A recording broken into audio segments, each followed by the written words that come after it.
Welcome to another edition of the People's Court Basketball Trials, hosted by myself, Chris, and my brother, Lamont Peoples. There he is. Today, we take on the case of Scott Brooks versus the Oklahoma City Thunder. And on Wednesday, Oklahoma City fired Coach Brooks after 7 seasons at the helm. And we ask the question now, are the Thunder guilty of not giving Brooks a fair shot after an injury-plagued season?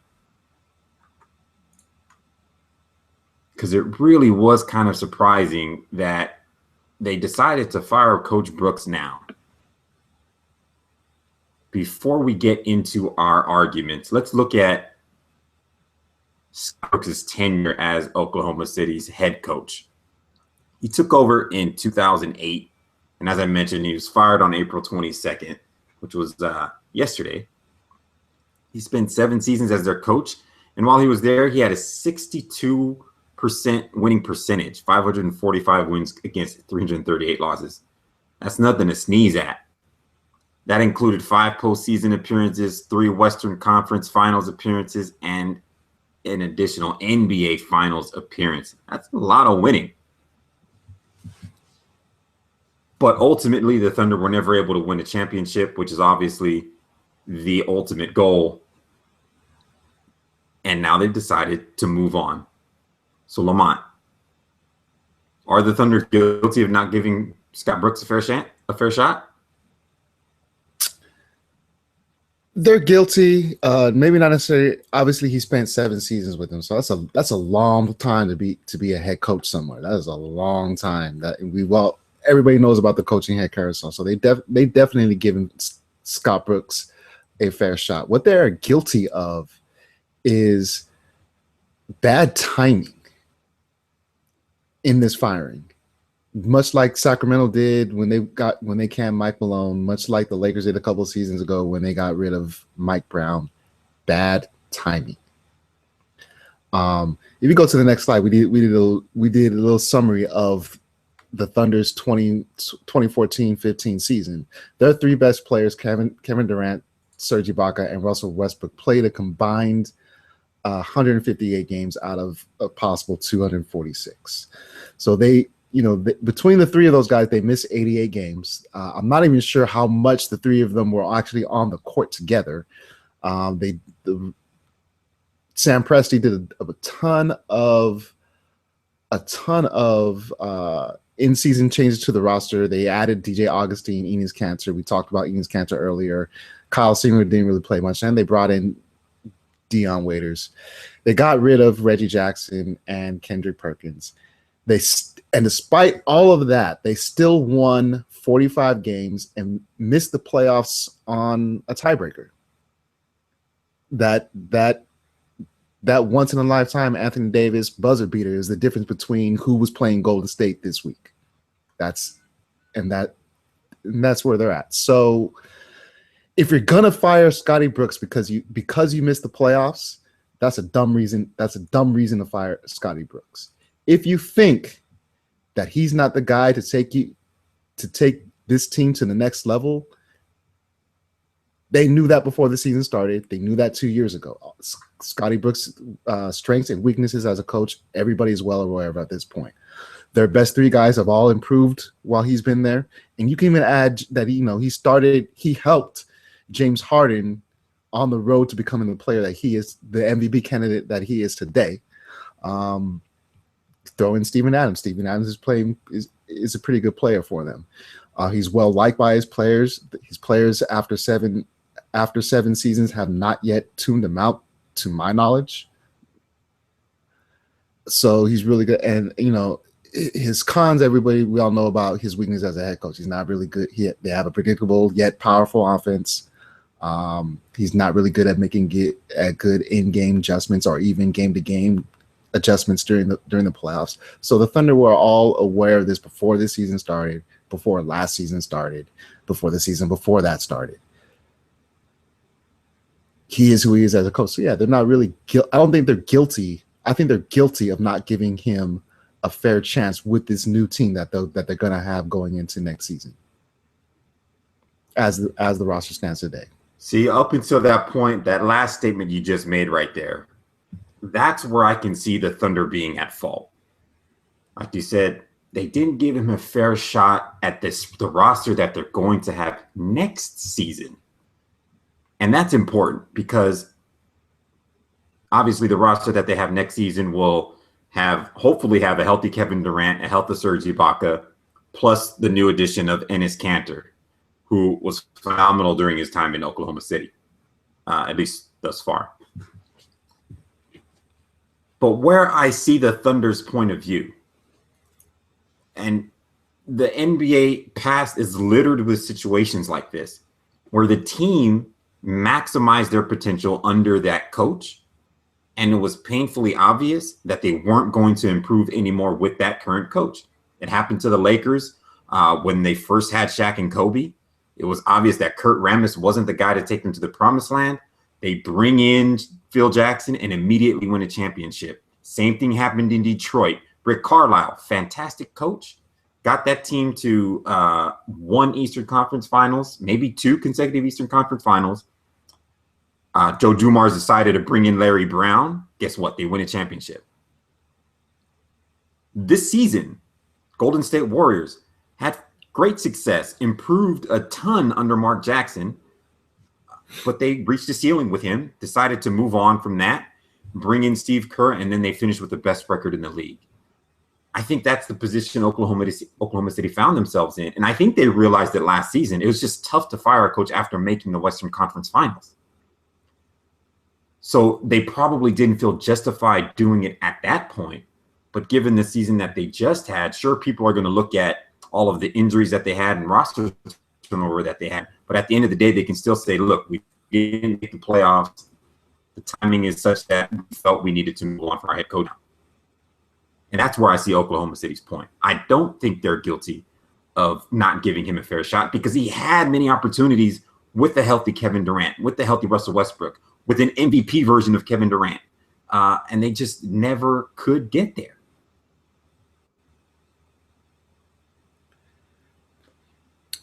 Right. I mean, those are good arguments. But again, I also think they're guilty of penny pinching. Oh, you can accuse the Thunder of a lot of things. But I think that's that may or may not be within the bounds of this discussion here. But okay, penny pinching. But I think that's why that they kept him for this season and didn't get rid of him last. He signed a 4-year back in 2013 or 2012 for the 2013 season. He signed a 4-year contract worth $18 million. Next season is when that contract runs out. So I think they're guilty. I think another reason why they held on to him was because they didn't want to pay 2 head coaches at the same time. And if you're gonna do that, you may as well see what he can do next season. I think the most probably not profound, but the most telling statement in this whole situation is that Kevin Durant came out and said, I'm behind the organization 100% in this decision. I think that tells it all right there. When Mark Jackson got fired, Steph Curry was shocked and he was a little disappointed. And you could tell, that obviously it was something he was going to accept, but it wasn't something he was happy about initially. I'm sure he loves it now, right? But Durant's immediate statement following Brooks's firing, I'm behind the organization 100%. Although, and then he went on to say all these bunch of good things about Scott Brooks. So him being behind the organization's decision 100% leads me to believe that he was done. He was over Brooks as a head coach. I mean, this is a pretty good relationship, even out off the basketball court. Sometimes it's time. in my own employment, where after so many years at a company,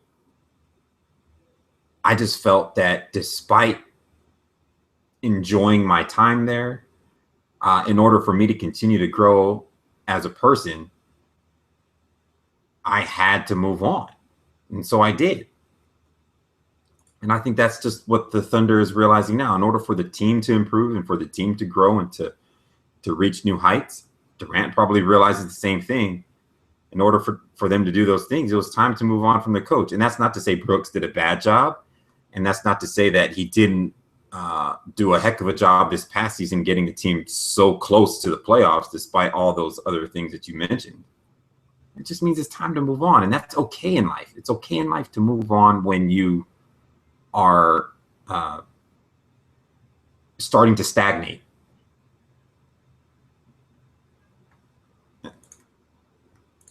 That's where I see it. Oh, I agree with their decision. I just think they're guilty. I just think they're guilty of terrible timing. Like a good percentage of these coaching changes. I think they're guilty of poor timing and on